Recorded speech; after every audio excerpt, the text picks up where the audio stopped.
नमस्कार दोस्तों, target with PS Parihar channel में आपका स्वागत है। आज की इस वीडियो में हम लोग बात करेंगे 69,000 शिक्षक भर्ती की। 69,000 शिक्षक भर्ती की कॉस्ट लिस्ट जारी हो गई है। डबल बेंच का जो ऑर्डर है वो कल आएगा। कल मालूम चलेगा कि जो सिंगल बेंच का ऑर्डर था 12 जुलाई तक के लिए स्टे का, उस पर स्टे हटता है या नहीं हटता है। आपको मालूम होगा कि उत्तर कुंजी के लिए बहुत सारे विद्यार्थी कोर्ट चले गए थे। उनका कहना था कुछ और प्रश्न बढ़ने चाहिए, नाथ संप्रदाय बहुत सारे मैंने बताए थे आप लोगों को। और उसके लिए सिंगल बेंच ने एक ऑर्डर दिया था जिसमें कहा गया था कि यूजीसी के चेयरमैन के द्वारा एक कमेटी का गठन हो और इन प्रश्नों का जो विवाद का निस्तारण किया जाए। और उसके बाद में सबको बुलाया था 12 तारीख को, 12 जुलाई तक को। और ये भी कहा था कि 12 जुलाई तक जो भर्ती प्रक्रिया है काउंसलिंग की, उसको रोक दिया जाए। सरकार चली गई थी डबल बेंच में। डबल बेंच की जो बहस हुई थी उस दिन भी डबल बेंच ने यही कहा था कि आपको इंतज़ार करना चाहिए था सिंगल बेंच के ऑर्डर का।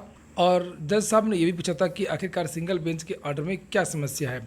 बहुत ज़्यादा इंटरेस्ट नहीं लिया था कोर्ट ने और तुरंत ही ऑर्डर को रिजर्व कर दिया गया था। तो अब देखना है कि सरकार को राहत मिलती है या नहीं मिलती है। वैसे बहुत कम उम्मीद है कि सरकार को इसमें कोई राहत मिले। रही बात राहत की कि अगर डबल बेंच का ऑर्डर सरकार के पक्ष में आ भी जाता है, अगर स्टे हट भी जाता है, काउंसलिंग प्रक्रिया शुरू भी हो जाती है, तब भी बहुत मुश्किल होगी इस भर्ती को आगे बढ़ाने का। क्योंकि सुप्रीम कोर्ट में भी एक मैटर है जिसमें सुप्रीम कोर्ट ने शिक्षा मित्रों को पदों को रोकने की बात कही है। 9 तारीख को सुप्रीम कोर्ट ने अपना ऑर्डर एक सुनाया था जिसमें कहा गया था कि जो शिक्षा मित्रों के पद हैं उनको रोक कर ही सरकार चाहे तो भर्ती को आगे बढ़ा सकती है। लेकिन सरकार किस तरीके से बढ़ाएगी ये सरकार को सोचना होगा। तो बहुत ज़्यादा प्रभाव नहीं पड़ेगा डबल बेंच के ऑर्डर का। और ऐसा लगता है कि अब ये जो भर्ती है वो 14 जुलाई को जो सुप्रीम कोर्ट में फाइनल केस लगा हुआ है कट ऑफ का, उसके बाद ही पूरी हो पाएगी। अगर याचिकाओं की बात करें तो बहुत सारी याचिकाएं दाखिल हो गई हैं। और जैसे कि ओवरलैपिंग का, एमआरसी का, भ्रष्टाचार का, पेपर आउट का।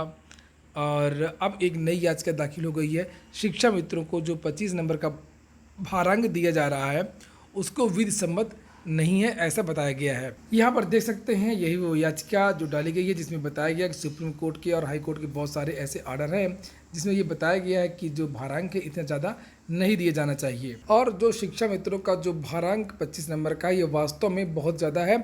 इतना ज़्यादा भारांक किसी भी डिग्री में, किसी भी सर्टिफिकेट में कभी नहीं मिलता है। जहाँ पर हाई स्कूल, इंटरमीडिएट, ग्रेजुएशन और ट्रेनिंग के नंबर, बीएड बीटीसी के नंबर, इसके बाद में सुपर टीटी के नंबर को जोड़ करके 67 कट ऑफ गया है और उसमें 25 नंबर का भारांक। तो यही समझिए कि भारांक कितना ज़्यादा होता है। फ़िलहाल ऐसा लगता नहीं है कि इसमें अब कुछ हो सकता है। उसका एक रीज़न है। रीज़न ये है कि जो पिछली भर्ती थी वो हुई थी 25 नंबर भारांक दिया गया था, 68,500 शिक्षक भर्ती। और इस भर्ती में जो अभी जिला आवंटन की लिस्ट आई थी इसमें भी 25 नंबर का भारांक शिक्षा मित्रों को दिया गया था। तो ऐसा लगता नहीं है कि इसमें इन विद्यार्थियों को कोई राहत मिलने वाली है। अब बात करते हैं सरकार की जो मॉडिफिकेशन की अपील। सरकार जब कल ऑर्डर आ जाएगा डबल बेंच का, उत्तर कुंजी का, उसको पढ़ेगी सरकार, देखेगी कि स्टे है या नहीं है। अगर डबल बेंच ने स्टे दे दिया है तो मॉडिफिकेशन की जो अपील दाखिल करने का कोई औचित्य नहीं बनता है। और अगर सरकार के पक्ष में फैसला आता है, अगर भर्ती प्रक्रिया को आगे बढ़ाने की बात होती है, तो सरकार मॉडिफिकेशन अपील के लिए सुप्रीम कोर्ट 1 या 2 दिन में चली जाएगी।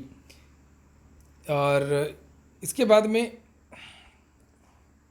बहुत सारे विद्यार्थी पूछ रहे थे सर इसकी जो काउंसलिंग है वो कब से शुरू होती है। तो मैं आप लोगों से हमेशा बताता रहता हूँ कि अब जो काउंसलिंग है, जितनी भी याचिकाएं पढ़ रही हैं, चाहे वो भ्रष्टाचार की हो, चाहे वो काउंसलिंग की हो, चाहे वो एमआरसी मुद्दे की हो, चाहे वो ओवरलैपिंग मुद्दे की हो, किसी भी याचिका का कोई बहुत ज़्यादा महत्व नहीं है।